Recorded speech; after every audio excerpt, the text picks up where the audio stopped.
Beauty sing, wonderful words of life and beauty.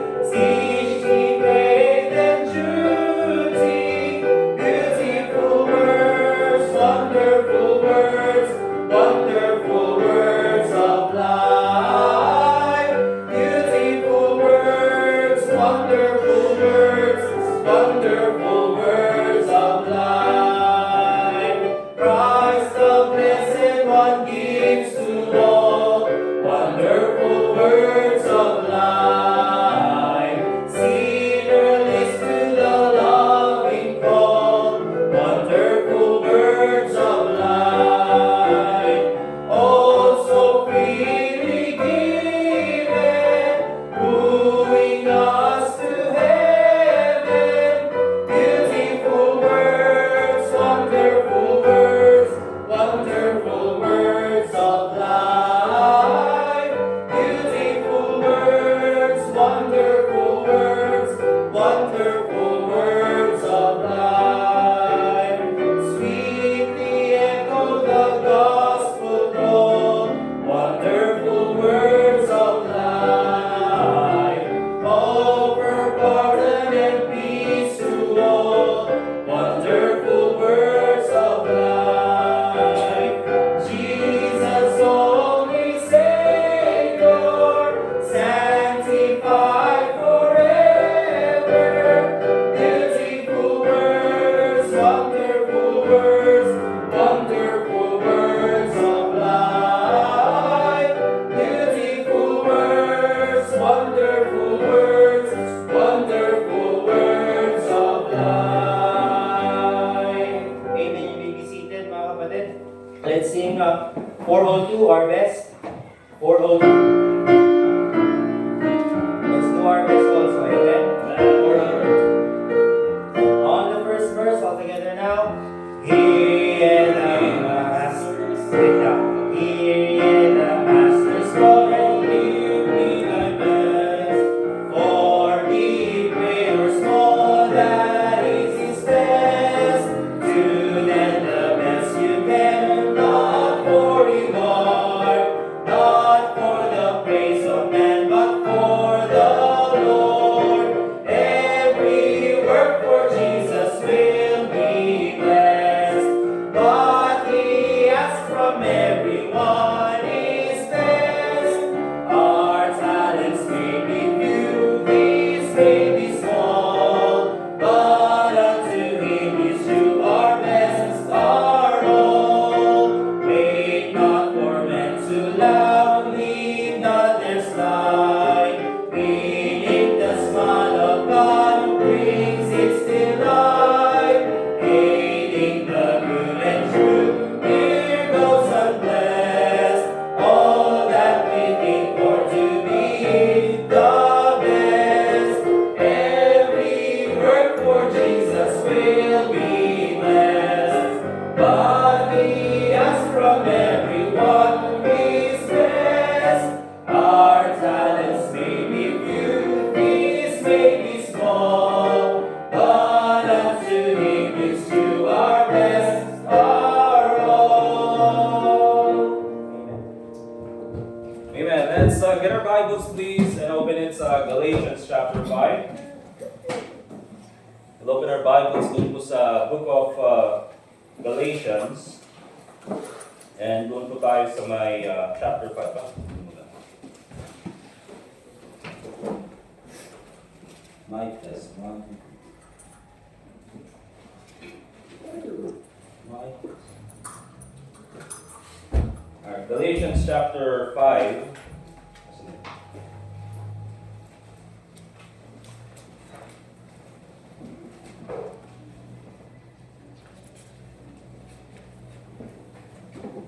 Yeah, pakiano nga dito sa mic. Huwag mo siya. Ay, di pa. Sorry. Mic test. 1, 2, 3. Ayun. Alright, and let me read mga kapatid from verse 1 hanggang verse 26. Sabi ng Bible, stand fast therefore in the liberty wherewith Christ hath made us free, and be not entangled again with the yoke of bondage. Behold, I, Paul, say unto you, that if ye be circumcised, Christ shall profit you nothing. For I testify again to every man that is circumcised, that he is a debtor to do the whole law. Christ is become of no effect unto you. Whosoever of you are justified by the law, ye are fallen from grace. For we through the Spirit wait for the hope of righteousness by faith. For in Jesus Christ neither circumcision availeth anything, nor uncircumcision, but faith which worketh by love. Ye did run well. Who did hinder you that ye should not obey the truth? This persuasion cometh not of him that calleth you. A little leaven leaveneth the whole lump. I have confidence in you through the Lord that ye will be none otherwise minded, but he that troubleth you shall bear his judgment, whosoever he be.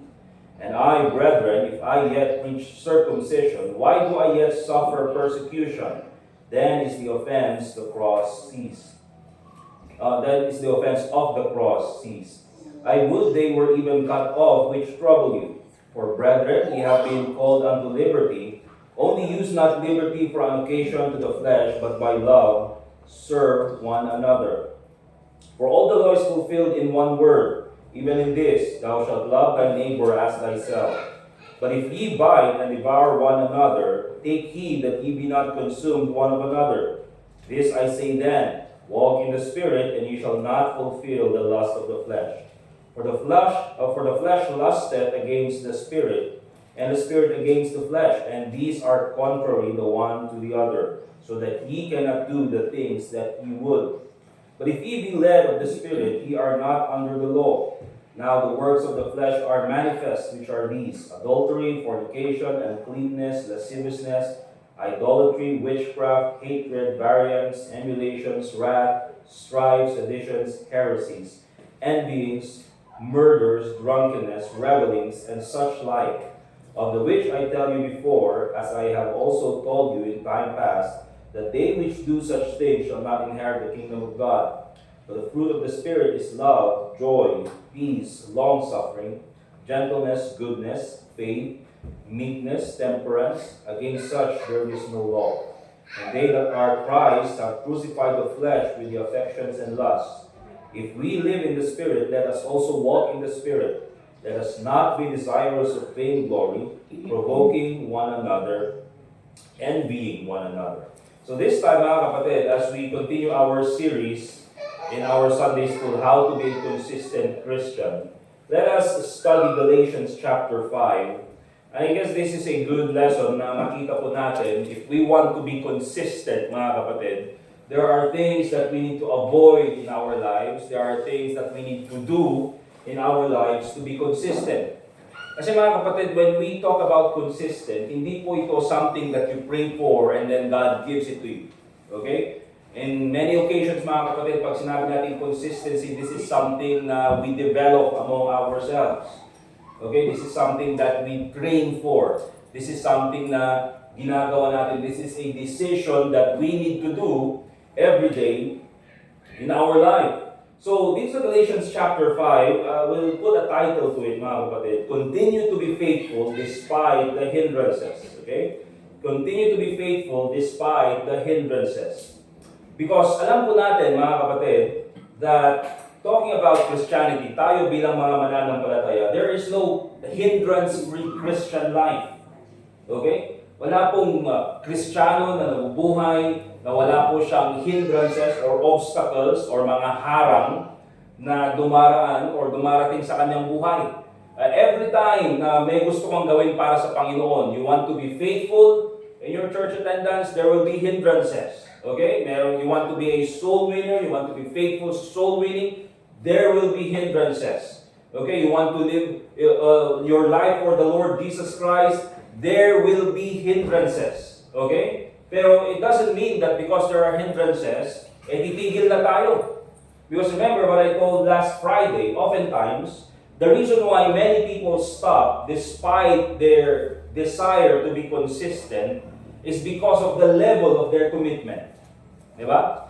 Merong mga tao, just like the Apostle Paul, who has this desire to serve God, who has this zeal to preach the gospel to the Gentiles, and despite shipwreck, despite persecution, despite problems, and despite sa mga taong kumukontra sa kanya, he still continued. You know why, mga kapatid? Because he has this commitment for the Lord Jesus Christ.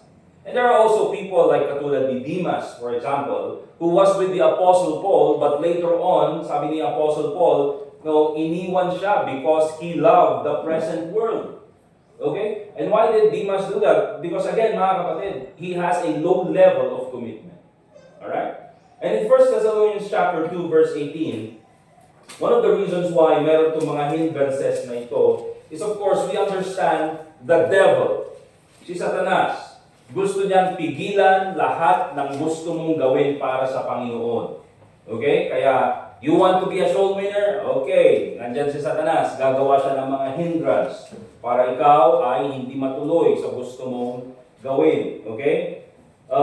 Sabi ng Bible in 1 Thessalonians chapter 2 verse 18, wherefore we would have come unto you, sabi ni Apostle Paul, I wanted to visit you all and teach you, to encourage you sa Thessalonian church. Even I, Paul, once and again, sabi niya ganyan, pero what's the problem? But Satan hindered us. Okay? So nandyan yung hindrance na ginawa ni Satanas. Kaya po, let this be a reminder sa atin, mga kapatid. Okay?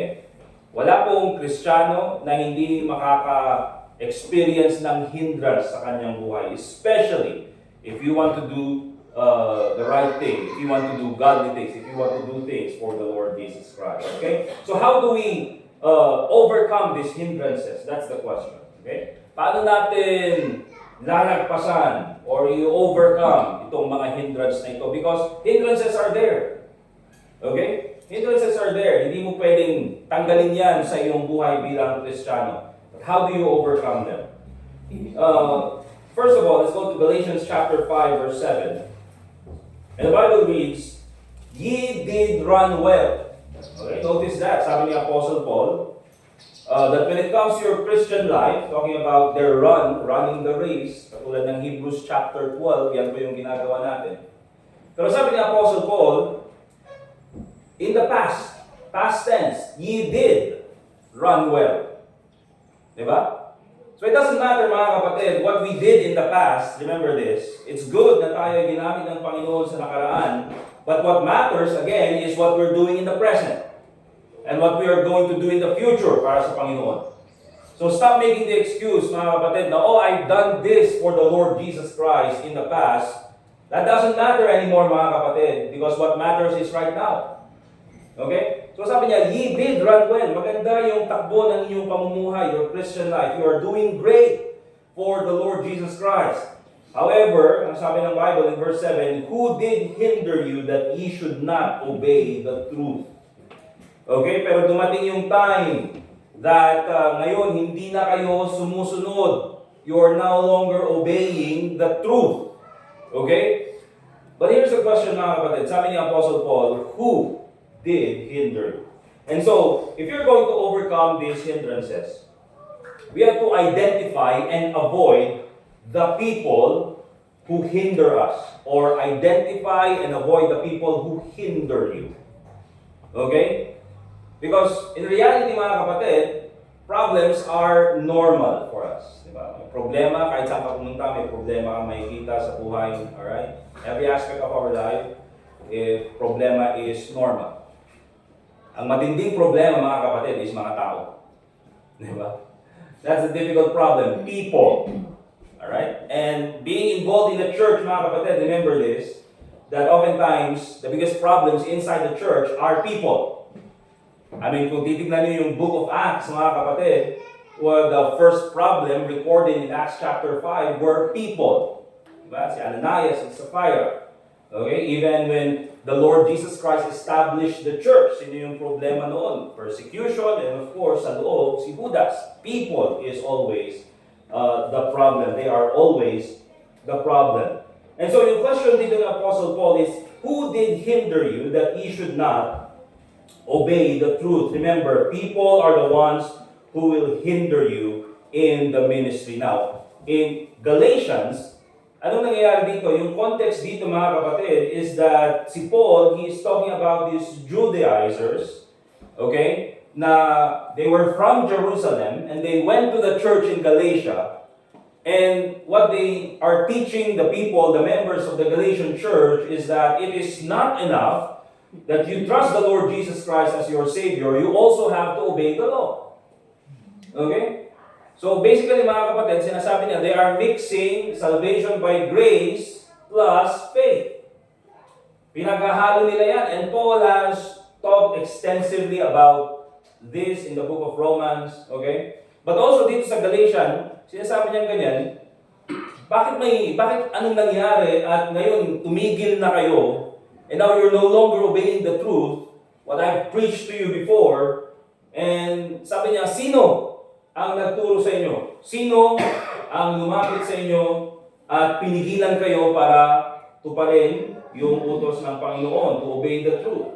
Okay? Because of this teaching, mga kapatid, they were discouraged. Okay?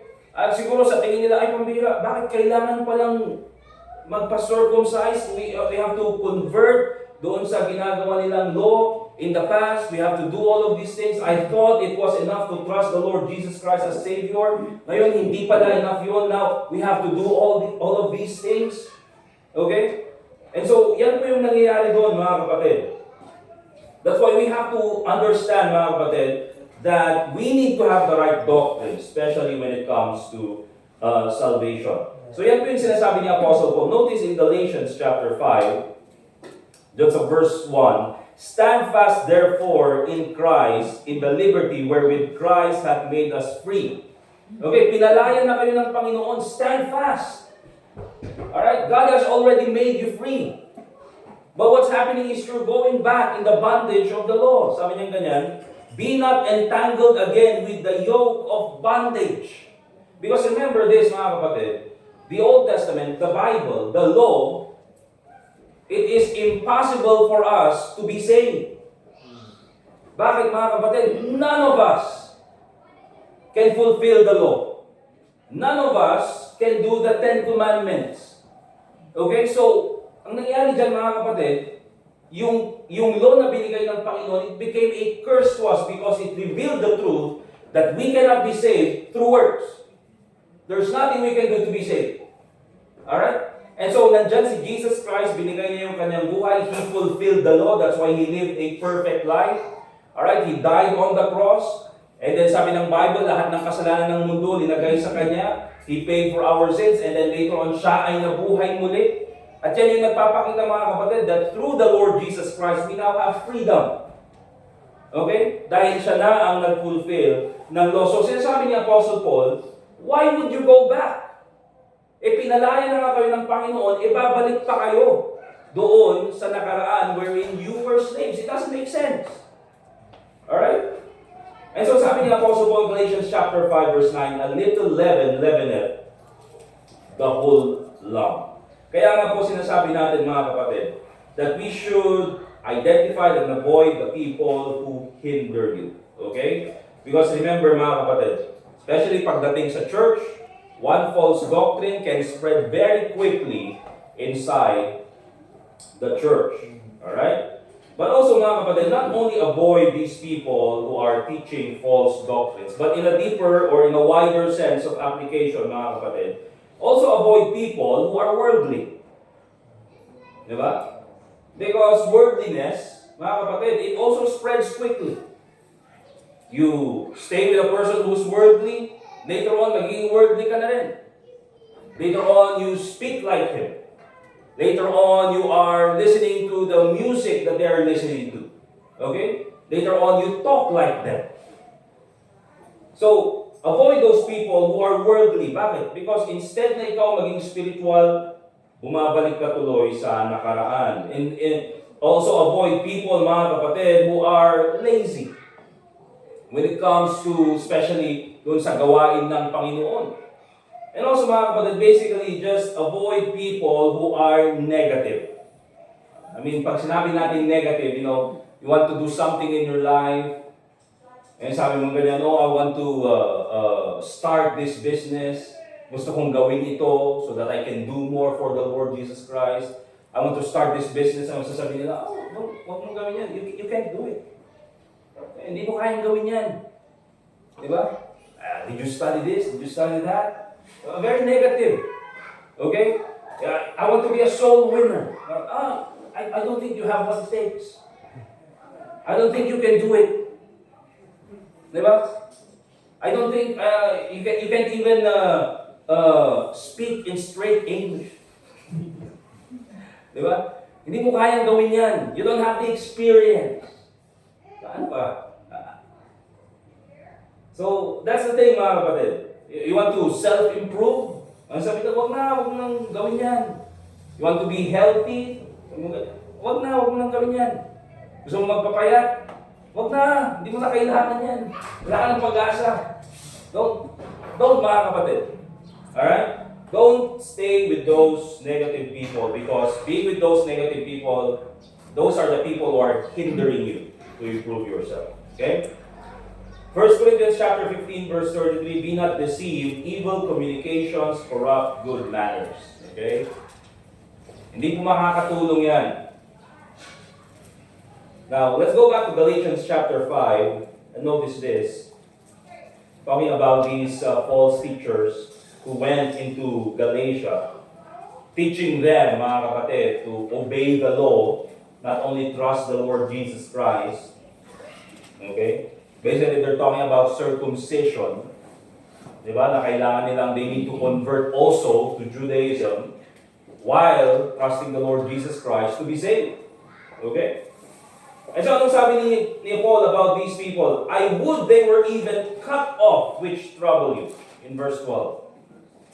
Diba, mas maganda pa that they were cut off which trouble you. And basically, pag sinabi natin cut off, mga kapatid, and if you take a look at yung context in the Bible, when the Bible uses the words cut off, it basically means, mga kapatid, cut off from the land of the living. Ibig sabihin, they would rather die.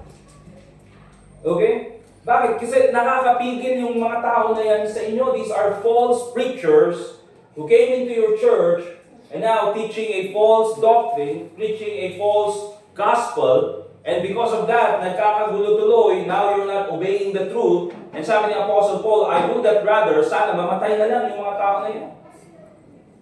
And this is consistent with the Apostle Paul nung sinabi niya in Galatians chapter 1, verse 8 and 9.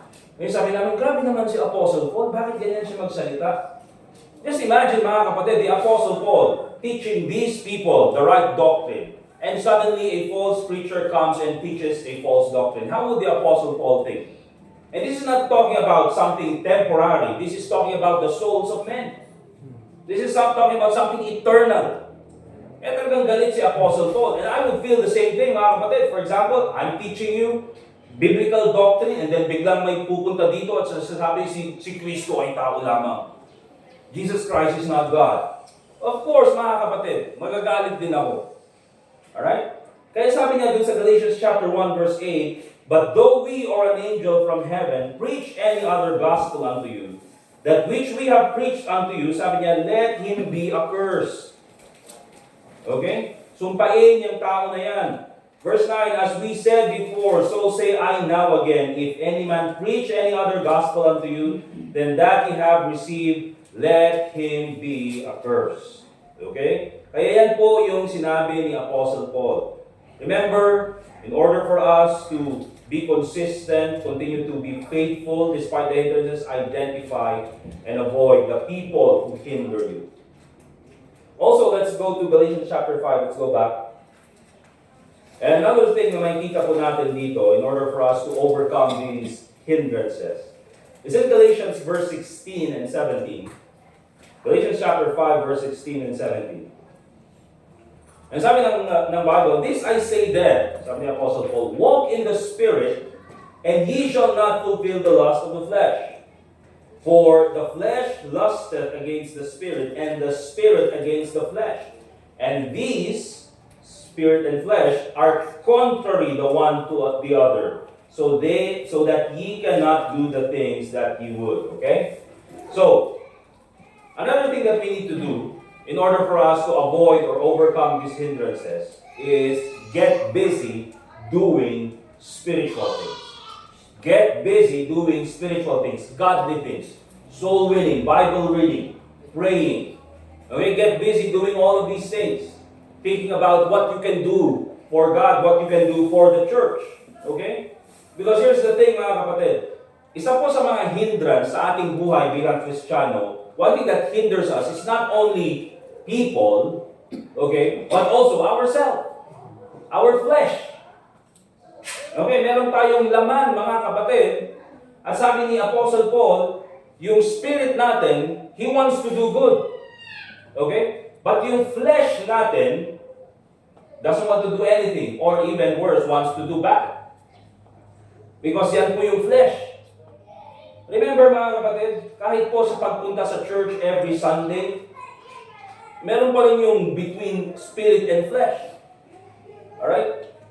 Minsan, gigising ka ng Sunday, gusto kong magpahinga. The flesh wants to just rest. Diba? Tired from Monday to Friday, na nagtrabaho, and then Saturday, soul winning, and then mga lahat na kailangan mong gawin, housework, mga kailangan gawin para sa pamilya, and then suddenly Sunday, you have to go to church, and the flesh just wants to rest. Stay at home, and then mag-relax na lang. Diba? Yun yung gustong gawin ng katawan. But the Spirit, sabi niya ganyan, no, we have to go to church. Alright? And here's the thing, mga kapatid. If you don't go to church, then the flesh wins. What happened? Sin follows. Okay? But buti na lang, praise God, that all of us are here, we were able to overcome the flesh. Amen? Just as simple as that. And now, overcome natin yung flesh. Okay? Now look at 1 Corinthians chapter 3, verse 1 hanggang verse 3. And this is the reality, mga kapatid, sa maraming churches. Remember that inside the church, there are three kinds of people. There are the saved, and there are sometimes yung mga unbelievers. Yes, unbelievers can come inside the church, of course. But also, mga kapatid, there are the carnal Christians. They are saved, but they're living in the flesh. Okay? And yan po yung problema dito sa Corinthian church. Many of the members are living in the flesh. Kaya sabi ni Apostle Paul in Corinthians chapter 3, and I, brethren, could not speak unto you as unto spiritual. Hindi ko may sabi sa iyo, hindi ko kayo maturuan ng tama. You know why? But as unto carnal, even as unto babes in Christ. I have fed you with milk and not with meat, for hitherto you were not able to bear it. Neither yet now are ye able. Kasi mga kapatid, a carnal Christian, they will always reject the Word of God. Okay? Ayaw nilang tanggapin. Because the flesh doesn't want the Word of God. Okay? Kaya sabi niya ngayon, verse 3-4, ye are yet carnal. Yes, you're saved. Kaya din sa Apostle Paul, mga kapatid, he is not doubting about their salvation. Diba? Ang tinutukoy niya dito, mga kapatid, is that he is worried about their spirituality. Because they are saved, but they are living in the flesh. For ye are yet carnal, for whereas there is among you envy and strife and divisions, are ye not carnal and walk as men? Okay? And by the way, mga kapatid, he's talking about saved people here in verse 1, and I, brethren. Okay? So he doesn't doubt their salvation because mayroong envyings, may division, mayroong fornication even na nangyayari sa church. But what he's teaching them, mga kapatid, is they need to live spiritually. Alright? So yan po yung mahirap, mga kapatid, because pag tayo po ay we're living in the flesh, we're living carnally, nakaka-apekto po yan sa buhay natin bilang mga Kristiyano. It also affects the church. Diba? Because many Christians are living carnally doon sa loob ng church. Anong nangyayari? They are having divisions inside the church. There's conflict. Okay? So, let's go back to Galatians chapter 5. And we'll go back to some verse 17. And oftentimes, ito yung magandang gawin natin, mga kapatid. Verse 16, balik tayo sa verse 16. If we want to avoid sin, Okay? And overcome flesh and even overcome sin. Oftentimes, gumagawa tayo ng mga ritual. Ano kayong gagawin ko para maiwasan ko ang kasalanan? What should I do to avoid sin? What should I not do to avoid sin? But the Bible gives us a clear answer. Sabi niya ngayon, verse 16. This I say then, walk in the Spirit, and ye shall not fulfill the lust of the flesh. Okay? If you want to avoid or if you want to overcome the hindrance of the flesh, just keep on doing godly things. What do I mean by that? Diba? If you have more time, if you spend more time reading the Bible, for example, praying, doing soul winning, okay? Ginagawa mo yung mga bagay na yan, you will have no time to do sinful things. Okay? Kaya yung sinasabi ni Apostle Paul, walk in the Spirit. Gawin mo kung ano yung pinapagawa ng Holy Spirit. Capital S po yung nandyan, and he shall not fulfill the lust of the flesh. Okay? So if you spend more time doing godly things, you will not have time sinning. Ang problema sometimes is we're doing nothing. And sasabi, oh, at least I'm not doing anything. But sabi nila, an idle mind is the devil's playground. Okay? So hindi lang naman dyan sa kailangan mag-soul winning. Oh, I have to do soul winning,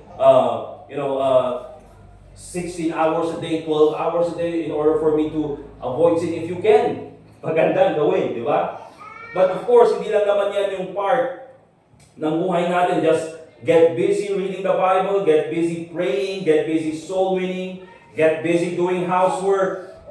Di ba? Kung meron kang pwedeng ayusin sa bahay, get busy doing that.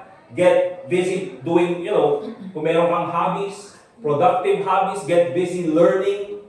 Pwede kang manood sa YouTube and learn about skills na hindi mo pa alam noon. Na now, basically YouTube can teach you. Basically, AI can teach you.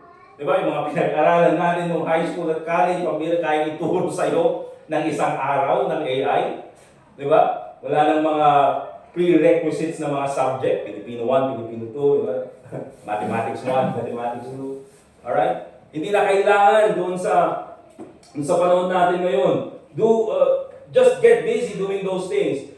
Get busy doing your job. Get busy doing your work.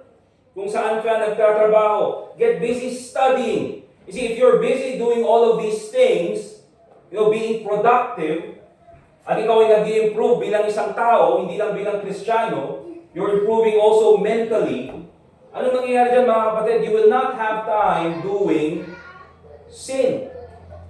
You will not have time doing idle things na hindi nakakatulong. Alright?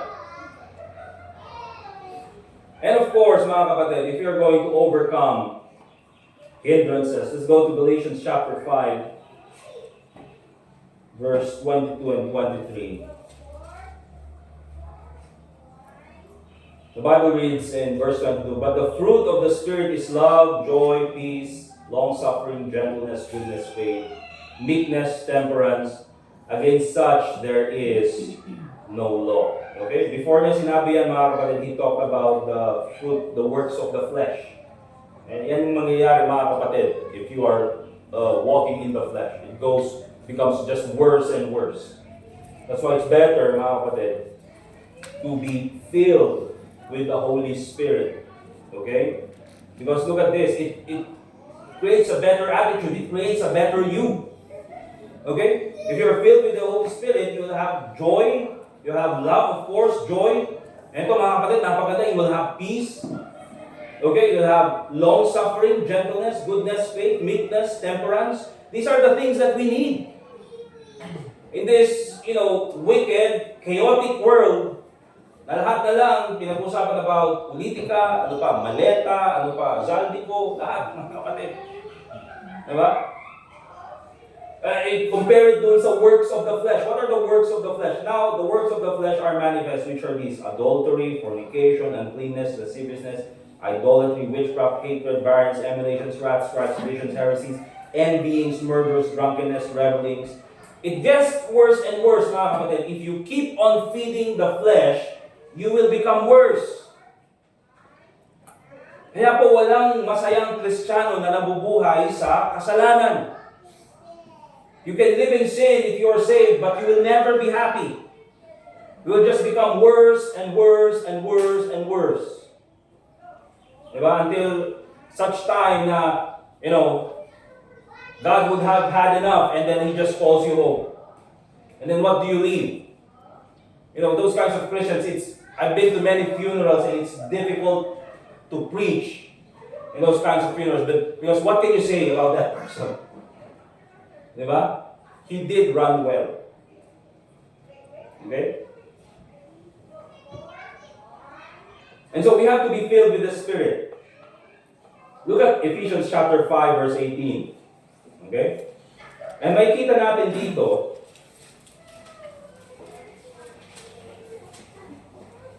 is that in order for us to be filled with the Spirit of God, the Holy Spirit, because remember this, mga kapatid, once we are saved, you already have the Holy Spirit. Amen? You are sealed with the Holy Spirit of promise. Yun yung sabi ng Bible. Hindi na yan mawawala. It never goes away. You have the Holy Spirit with you. The problem is, we are not filled with the Spirit. Naintindihan, mga kapatid? Okay? Kaya, even as Christians, we need to be filled with the Spirit. And not only do we pray, na sana bigyan tayo, na tayo we are filled with the Spirit, but also, one of the things that we need to do in order for us to be filled with the Spirit is, you will see here, the comparison between, being filled with the Word of God and being filled with the Spirit. In verse 18, sabi ng Bible, and be not drunk with wine wherein is excess, but be filled with the Spirit. Now, let's just go back. That's Ephesians chapter 5, verse 18. I'd like to speak with this again. You see, maraming mga Kristiyano nowadays, okay, because of social media, and kumakalat sa ibang Baptist churches, na sinasabi nila, it's okay to drink a little bit of wine. Okay? Because it's good for the health. And these are not coming, mga kapatid, from regular church members. These are coming from preachers. These are coming from pastors, Baptist pastors in the Philippines. Ang sabi nila, okay lang na uminom ng konting alak because it's for the health. Okay? We have so much scriptures, mga kapatid, dito sa Bible na ipapakita natin that drinking wine, drinking liquor, drinking alcoholic drinks is sin. Okay, kasalanan sa harapan ng Diyos, it produces nothing but sin. Kaya sabi ng Bible, be not drunk with wine. It's okay to drink a little bit as long as you're not drunk. Remember this, mga kapatid. If you drink wine, even if it's a little bit, you're already drunk. Okay, nakainom ka na. Okay, nakainom ka na whether you like it or not. Alright? And so sabi niya ganyan, wherein is excess. Dahil dyan nagsisimula yung kalabisan. Kasi oftentimes sasabihin nila, wherein is excess. As long as you do not exceed the prescribed limit, drink moderately. Ano ba advertisement ng San Miguel? Diba? Hindi po, mga kapatid. Pag sinabi ng Bible na wherein is excess, if you drink wine, that is where the things that you're not supposed to do, that is the time when you do them. When you're drunk with wine. Diba? Bakit there are so many, mga kapatid, driving accidents, especially sa panahon natin ngayon? Bakit? The driver is drunk. Nakakainom. Okay? And dahil nakakainom siya, when he's not drunk, he's a regular person, normal thinking, hindi siya mag-overtake because it's dangerous. Because a normal person knows that it's dangerous, but because he's drunk, ano sasabihin niya? Sige, okay lang. Bang! Diba? Nung normal person siya, hindi siya nakipag-away. When he's not drunk, diba? He doesn't go out and look for fight or, start fights kahit saan. But now, because he has drunk a little bit of wine, sabi niya, kaya ang amin, buhay sino. Diba? Nung normal, hindi nakainom. Tahimik lang. Hindi nagsasalita. Very quiet. Pero nung nakainom, what's up, man? English speaking na. Nakainom lang yun ng konti, ha? What's your name? Hugas ang dalagan mo, wala na. Alright? And so yan po yung nangyayari. Kaya sabi niya ganyan, be not drunk with wine wherein is excess, because that's the flesh. But here's the thing, but be filled with the Spirit. And how do you do that? Speaking to yourselves in psalms and hymns and spiritual songs, singing and making melody in your heart to the Lord. Okay? Kaya mas magandang kumanta ng mga Baptist hymnals. You know, these are that's why we like these songs, mga kapatid. You know why? Because these songs are doctrinal. It teaches you something about the Bible. Diba? It teaches something about salvation. You know, wonderful words of life. Kinanta natin kanina. Diba? And hindi lang yan. Look at Colossians chapter 3 verse 16. Colossians chapter 3 and verse 16. The Bible reads, let the word of Christ dwell in you richly in all wisdom. Notice this. Teaching and admonishing one another in psalms and hymns and spiritual songs, singing with grace in your hearts to the Lord. Let the word of Christ dwell in you richly with all wisdom. Kaya pag sinabi natin being filled with the Spirit, it is similar with being filled with the Word of God. Okay? Kaya if you want to be filled with the Holy Spirit, not only do you sing songs, spiritual songs, pray for it, but also very important, we have to be filled with the Bible, with the Word of God. Read the Bible, listen to preachings online, yung alam mong nakakatulong sa inyo from like-minded preachers. Of course, huwag kang makikinig ng mga, makikinig ba ako ng John MacArthur? Don't. Hindi yan like-minded na preacher. Okay? And also, mga kapatid, lastly, we'll end with this. Galatians chapter 5, verse 24 to 26. How are we going to overcome yung mga hindrances? Okay? Because nakita natin, the hindrances are people, the flesh, and it could also be self. Galatians chapter 5, verse 24 to 26. And they that are Christ have crucified the flesh with the affections and lusts.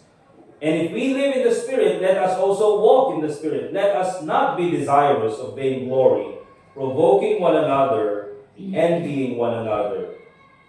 If we are going to overcome these hindrances, we have to discipline. You discipline your mind and your body to be faithful.